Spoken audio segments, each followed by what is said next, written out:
The Battle of Waterloo, fought on June 18, 1815, stands as one of the most consequential conflicts in European history. It marked the final defeat of Napoleon Bonaparte and brought an end to over 2 decades of war across the continent. The outcome of the battle influenced the political, social and economic trajectory of Europe and the wider world, establishing the foundations for modern international relations. A pivotal moment during the battle was the defence of the Hougoumont farmhouse by British and Allied forces. The decision to close its gates proved crucial in preventing Napoleon from breaking through Wellington's defences, ultimately contributing to his defeat. But what if the gates of Hougoumont had remained open, allowing Napoleon to secure victory? Such a development could have drastically altered 19th century geopolitics, ushering in an extended era of Napoleonic dominance and fundamentally reshaping the political and social landscape of Europe and beyond. Had Napoleon emerged victorious at Waterloo, he would have likely solidified his control over Europe. The French Empire, already expansive, might have continued to grow, with Napoleon reinstating his authority over territories lost during his exile. Monarchies across Europe, particularly in Britain, Austria and Russia, would have faced increasing pressure to either adapt to Napoleonic governance or risk subjugation. The defeat of the Allied forces would have undermined the legitimacy of traditional monarchies, accelerating the collapse of ancien regime institutions. Napoleon's centralized rule and military prowess would have made him the dominant figure in European politics for years to come. One of Napoleon's most enduring legacies was the Napoleonic Code, which influenced legal systems across Europe and beyond. A prolonged Napoleonic rule would have led to the continued expansion of these legal reforms, reinforcing the principles of equality before the law, property rights, and secular governance. The abolition of feudal privileges, already underway in many of Napoleon's territories, could have accelerated, fostering the rise of meritocratic institutions. In countries such as Prussia, Russia, and even Britain, aristocratic influence might have diminished in favor of bureaucratic and military elites loyal to Napoleonic ideals. The Congress of Vienna, convened after Napoleon's initial defeat in 1814, sought to establish a stable balance of power in Europe. A French victory at Waterloo would have rendered these efforts futile. Instead of a multipolar Europe governed by diplomatic equilibrium, Napoleon would have imposed a French-dominated order.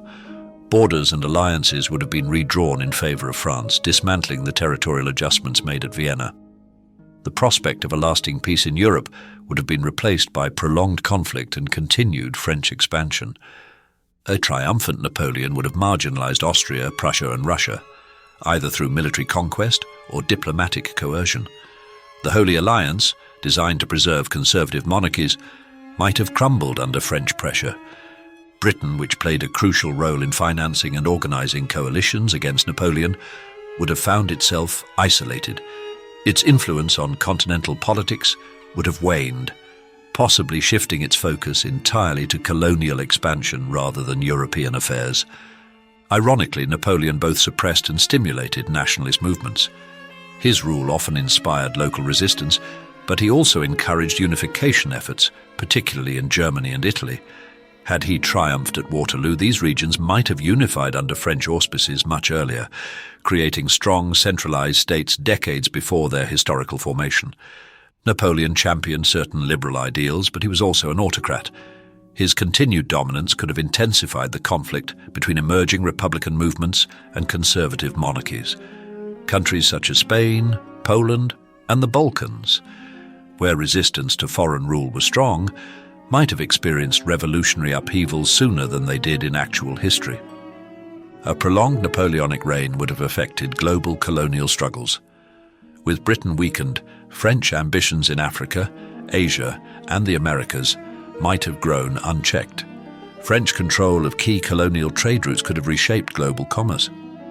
Napoleon's stance on Latin American independence movements might have diverged from that of Britain and the United States. If Napoleon had maintained or sought to reclaim French territories in the Americas, the balance of power in the Western Hemisphere could have been drastically different, potentially interfering with the Monroe Doctrine and US expansionist policies. Napoleon's campaigns placed immense economic burdens on European states. A prolonged Napoleonic rule could have resulted in extended wartime economies. where military expenditures dictated financial policies. Trade disruptions, particularly with Britain, would have slowed economic development across Europe. The Industrial Revolution already underway might have progressed differently under prolonged warfare. While military-driven technological innovation could have spurred advancements, the diversion of resources toward war efforts might have delayed peacetime industrial and commercial growth. French language, culture, and intellectual movements would have further dominated European life. Resistance to French influence might have spurred nationalist cultural renaissances in regions seeking to preserve their distinct identities. Napoleon's commitment to secular governance and education reforms might have faced greater opposition from religious institutions. Over time, his ideals could have either strengthened secular movements or provoked stronger religious conservatism in reaction. Speculating about alternate histories is inherently uncertain. While it is possible to extrapolate from historical trends, the interplay of social, political, and economic factors makes it difficult to predict the exact outcomes of a Napoleonic victory.